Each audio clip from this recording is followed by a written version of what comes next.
성도님들, 한 주간도 잘 계셨습니까? 예수님을 잘 믿으려면 예수님께서 우리들에게 무엇을 원하시는지, 예수님께서 무엇을 좋아하시는지를 알아야 됩니다. 예수님께서는 우리들에게 찾아오셔서 우리 속에, 우리들의 마음속에 들어와 계시면서 우리와 함께 인생을 사시기를 원하십니다. 우리와 함께 계시면서 우리들의 삶을 인도하시고 간섭하시고 지배하시고 통치하시기를 원하십니다. 이 사실을 잘 알아야 예수님을 잘 믿을 수가 있습니다. 사도 바울은 고린도 교회 성도들에게 편지를 보내면서 이렇게 말씀하고 있습니다. 고린도전서 3장 16절에 너희는 너희가 하나님의 성전인 것과 하나님의 성령이 너희 안에 계시는 것을 알지 못하느냐. 누구든지 하나님의 성전을 더럽히면 하나님이 그 사람을 멸하시리라. 하나님의 성전은 거룩하니 너희도 거룩하니라. 진정한 하나님의 자녀는 주의 성령이 찾아와서 함께 계시기 때문에 자신이 바로 하나님께서 거하시는 성전이라고 말씀하고 있습니다. 구약시대 이스라엘 백성들은 하나님을 만나기 위해서 성전을 찾아가야 했습니다. 하나님의 언약궤가 있는 성전에 가서 하나님을 만날 수가 있었지만 지금은 성령 하나님께서 우리들에게 찾아오셔서 우리들과 함께 계시기 때문에 바로 우리들 자신이 하나님의 성전이며 우리들은 우리들 마음속에서 하나님을 만날 수 있다고 사도 바울은 말씀하고 있습니다. 그래서 사도 바울은 고린도 교회 성도들에게 너희 속에 예수 그리스도가 계시는지 계시지 않으시는지 확인해 보아야 된다고 말씀하고 있습니다. 만일 예수 그리스도가 너희 속에 계시지 않는다면 너희들은 하나님의 자녀가 아니며 하나님으로부터 버림받은 사람이라고 말씀하고 있습니다. 고린도후서 13장 5절에 너희는 믿음 안에 있는가? 너희 자신을 시험하고 너희 자신을 확정하라. 예수 그리스도께서 너희 안에 계신 줄을 너희가 스스로 알지 못하느냐?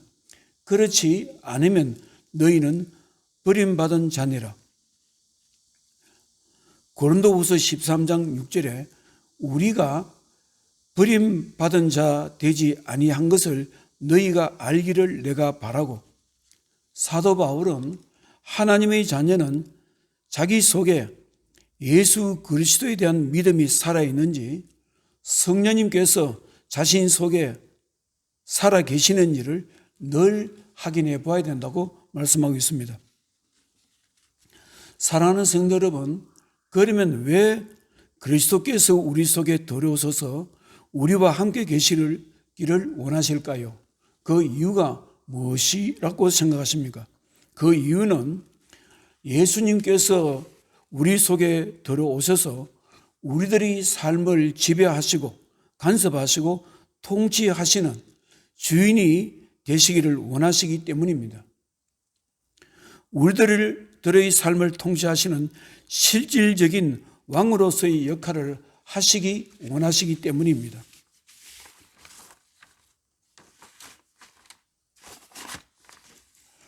여러분들은 예수 그리스도께서 우리들에게 돌아오셔서 우리들의 삶의 주인이 되고 왕이 된다는 것을 어떻게 생각하십니까?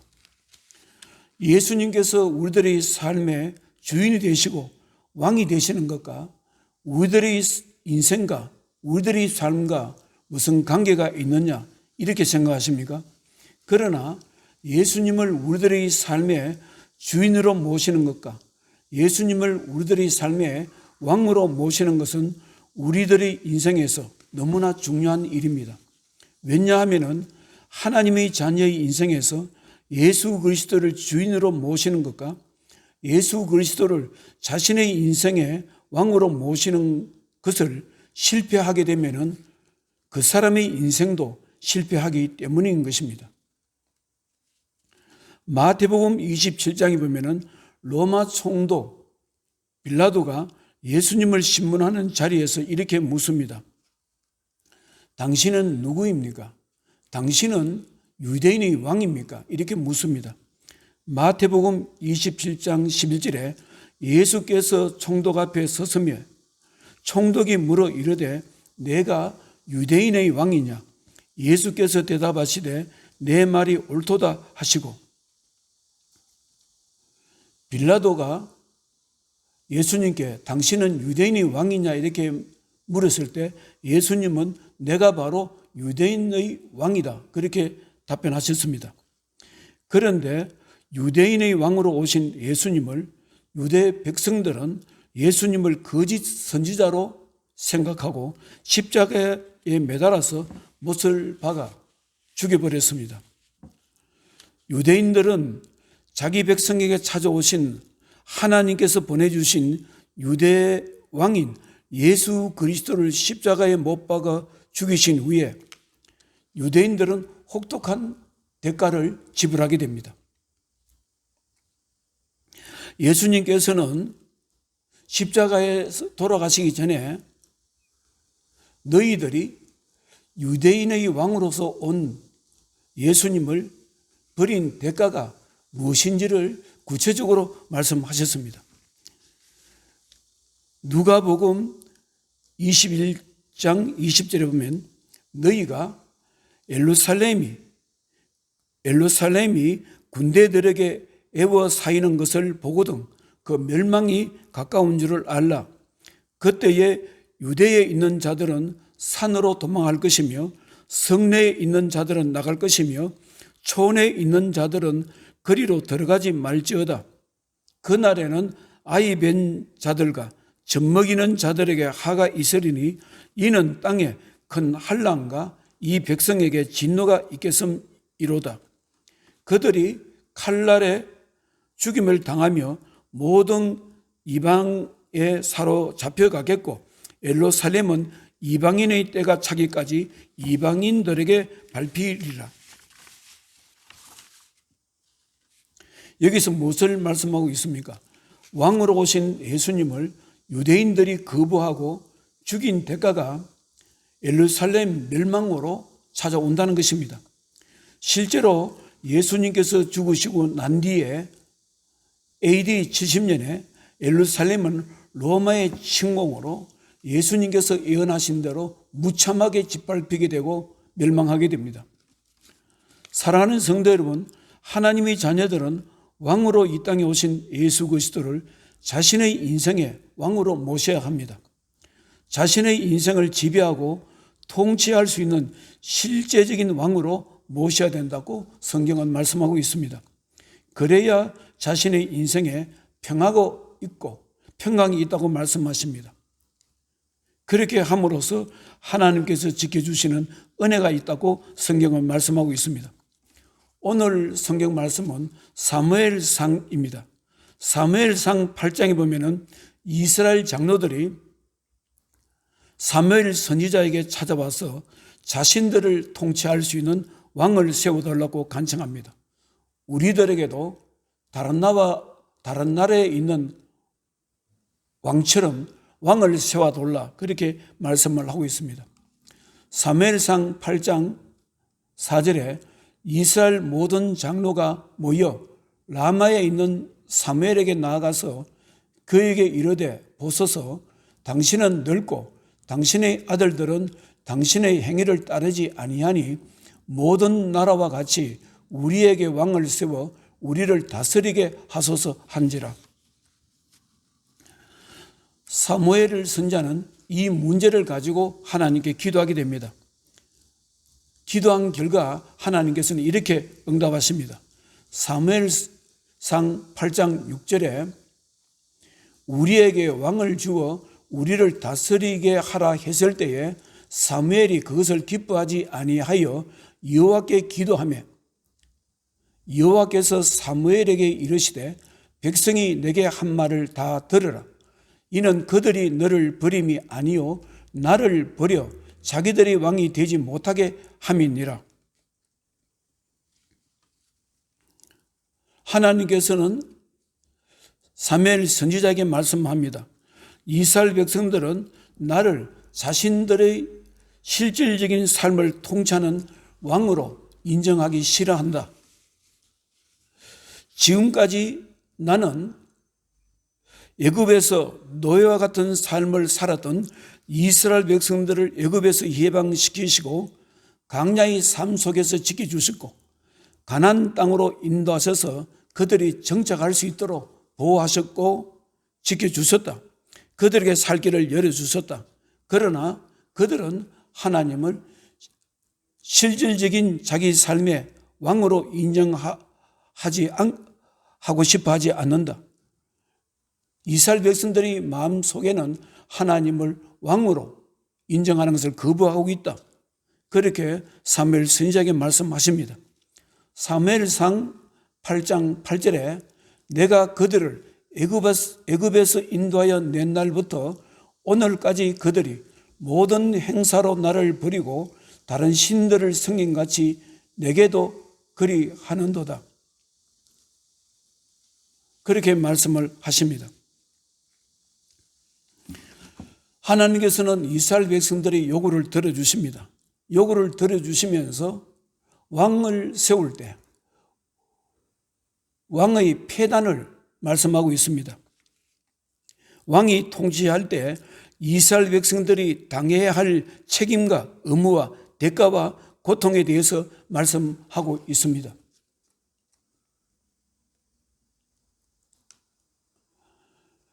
10절에 보면은 사무엘이 왕을 요구하는 백성에게 여호와의 모든 말씀을 말하여 이르되 너희를 다스릴 왕의 제도는 이러하니라.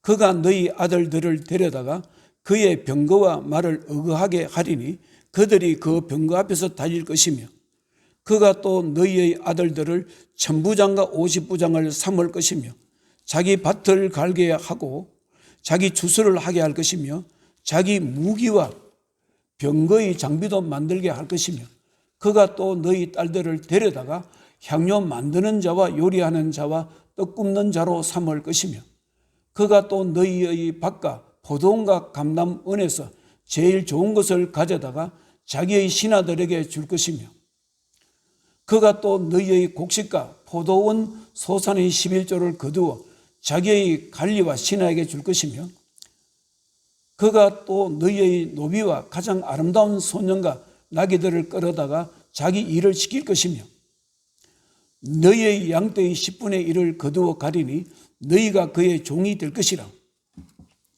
너희들은 왕을 세워서 왕이 너희들을 섬기기를 원하지만 너희들이 세운 왕은 너희들을 섬기는 것이 아니라 너희들을 종처럼 부릴 것이다.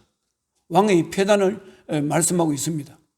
그리고 언젠가는 이제 너희들이 왕을 세운 일 때문에 왕 때문에 눈물을 흘리고 기도하게 될 것이다 말씀을 하고 있습니다. 18절에 그날에 너희는 너희가 택한 왕으로 말미암아 부르짖되 그날에 여호와께서 너희에게 응답하지 아니하시리라 하니. 사랑하는 성도 여러분, 하나님께서는 이스라엘 백성들이 원하는 세상적인 왕을 세워주시면서 이스라엘 백성들이 세운 왕이 하나님을 두려워하는 왕이 되기를 원했습니다. 하나님의 말씀에 근거하여 정의와 공의로 통치하기를 원했습니다. 왕 자신이 하나님 말씀을 배우고 순종하는 왕이 되어서 이스라엘 백성들을 실질적으로 믿음으로 말씀으로 섬기기를 원했습니다. 그러나 그들은 섬기는 것이 아니라 왕으로 군림했고 이스라엘 백성들을 종으로 삼았고 하나님을 이스라엘 백성들의 왕으로 세운 것이 아니라 자기의 가문이 이스라엘 백성들의 왕이 되려고 했습니다. 이스라엘 역사를 보면은 북쪽 이스라엘 초대왕 여로보암부터 마지막 왕 호세아 왕까지 20명의 왕이 있었습니다. 그러나 그 20명의 왕이 이스라엘 통치한 사실을 보면은 한 사람도 하나님의 말씀에 순종해서 하나님이 대리인으로서 이스라엘 통치한 사람은 한 사람도 없습니다. 남쪽 유다도 마찬가지입니다. 남쪽 유다도 남북으로 갈라지고 난 뒤에 르호보암 왕부터 마지막 시드기야 왕까지 20명의 왕이 있었으나 실질적으로 하나님을 이스라엘 나라의 왕으로 인정하고 하나님 말씀에 입각해 해서 통치한 왕은 몇 사람 되지 않습니다. 히스기야 왕과 요시야 왕밖에 없었습니다. 그리고 이스라엘이 창건하면서 세운 왕 세 사람 중에서 사울 왕은 하나님 말씀에 불순종해서 버림받았고, 다윗 왕과 솔로몬 왕이 하나님을 왕으로, 실질적인 왕으로 인정했습니다. 하나님을 실질적인 왕으로 인정하는 것을 거부한 이스라엘 역사는 결국 북쪽 이스라엘은 아수르에 의해서 비참하게 멸망당했습니다. 남쪽 유다도 바벨론에 의해서 혹독하게 비참하게 짓밟히고 멸망당했습니다. 사랑하는 성도 여러분, 이스라엘 역사에서 배울 수 있는 것은 하나님을 실질적인 이스라엘의 주인이시며 왕으로 인정한 왕은 하나님의 은혜로 국가가 살아남을 수 있었고 국가가 번영할 기회가 있었고, 그들이 통치하는 시대에는 하나님이 주신 기적들이 일어난 것을 볼 수가 있습니다. 그러나 하나님을 실질적인 주인으로, 실질적인 왕으로 인정하지 않고 거부하는 왕들의 시대에는 시련과 고난과 재앙들이 늘 있어 왔습니다. 사랑하는 성도 여러분, 오늘을 살아가는 우리들의 인생에도 예수 그리스도를 실질적으로 자신의 인생의 주인으로 섬기는가, 섬기지 않는가, 예수 그리스도를 실질적으로 자신의 인생의 왕으로 섬길 수 있는가, 섬기지 않는가에 따라서 우리의 인생은 달라지는 것입니다. 우리들의 인생에 하나님을 주인으로, 하나님을 왕으로 모시는 사람에게는 하나님께 주시는 평강을 경험하게 될 것입니다. 하나님께 주시는 은혜를 경험할 수 있을 것입니다. 사랑하는 성도 여러분, 여러분들은 예수 그리스도를 어떻게 믿고 어떻게 받아들이고 있습니까? 예수 그리스도를 자신의 인생의 왕으로 모시고 싶습니까? 이스라엘 역사는 우리들에게 당신은 누구를 의지하며 살 것인가를 질문하고 있습니다. 당신은 당신의 인생에서 누구를 당신을 통치하는 실질적인 주인으로, 왕으로 모시겠는가를 질문하고 있습니다. 그리고 하나님을 실질적으로 자신의 인생의 왕으로 모시는 자에게 하나님께서 그 사람의 인생을 어떠한 상황 가운데서도 지켜주시고 세워주신다는 것을 약속하고 있습니다. 이러한 은혜가 성도님들에게 있으시기를 축원합니다. 기도하겠습니다. 하나님 아버지, 오늘 저희들은 사무엘상 8장을 통해서 이스라엘 역사에서 하나님을 실질적인 이스라엘의 주인으로, 왕으로 모시는 왕들과 하나님을 실질적인 주인으로, 왕으로 모시지 않는 왕가의 삶, 시대가 어떻게 구분되는가를 말씀드렸습니다. 성경은 우리들에게 하나님을, 예수 그리스도를 우리 인생의 주인으로, 왕으로 모시라고 합니다. 예수 그리스도를 왕으로 모시는 자, 예수 그리스도를 실질적으로 의지하는 자에게는 하나님의 평강이 그 사람들의 삶 속에 가득 찰 것이라 했습니다. 그러나 예수 그리스도를 주인으로 모시지 않고 자기 자신이 자신의 삶의 주인이 되고, 예수 그리스도를 자기 자신의 삶의 왕으로 모시지 않고 자기 자신이 자기에게 삶의 왕이 되려고 하는 사람들에게는 하나님의 평강과 은혜를 경험하지 못한다고 말씀하고 있습니다. 하나님, 사랑하는 주의 백성들이 이 짧고 짧은 인생에서, 혹독한 인생에서 하나님을, 예수 그리스도를 삶의 주인으로, 왕으로 모시기를 원합니다. 성령님께서 사랑하는 주의 백성들 마음을 온전히 붙들어 주시고 움직여 주시고 감동시켜 주셔서 예수 그리스도가 자신의 삶의 왕이라는 것을 고백하고 인정할 수 있도록 그런 귀한 은혜를 베풀어 주시옵소서. 예수님 거룩하신 이름으로 기도드리옵나이다. 아멘.